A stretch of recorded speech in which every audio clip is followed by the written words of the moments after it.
عاشورہ کے روزے کی فضیلت جموں کشمیر سے پوچھا محمد اقبال نے، وہ میں نے آپ کے سامنے بیان کر دی۔ نبی صلی اللہ علیہ وسلم نے فرمایا 1 سال کے گناہوں کا کفارہ ہے۔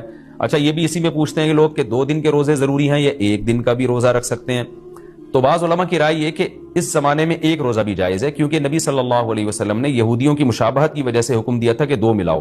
اب یہودی یہ روزہ نہیں رکھتے، جو ہمیں جہاں تک نالج ہے، تو اب چونکہ وہ رکھتے ہی نہیں ہیں، لہذا اب 1 روزہ بھی اگر کوئی رکھ لے تو بھی ٹھیک ہے، 2 اچھا ہے، نہیں رکھا جاتا تو 1 بھی رکھ لے تو بھی امید ہے انشاءاللہ ثواب ملے گا۔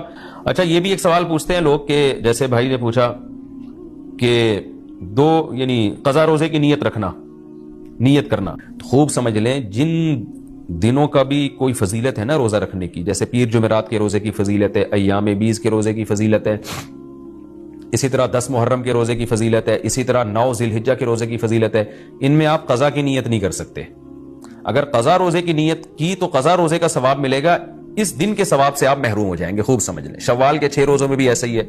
خواتین کیا کرتی ہیں، مینسز کی وجہ سے جو رمضان کے روزے چھوٹ گئے، انہوں نے کہا چلو شوال کے 6 روزے کی نیت بھی کر لو اور رمضان کے قضا روزے کی نیت بھی کر لو، تو گریوی میں دونوں کام ہو جائیں گے۔ تو ایسا نہیں ہے، ایک ہی ہوگا، یا تو قضا رکھیں یا نفل۔ اگر قضا روزے رکھے تو پھر وہ نفل کا ثواب نہیں ملے گا، نفل رکھے تو قضا کا ثواب نہیں ملے گا۔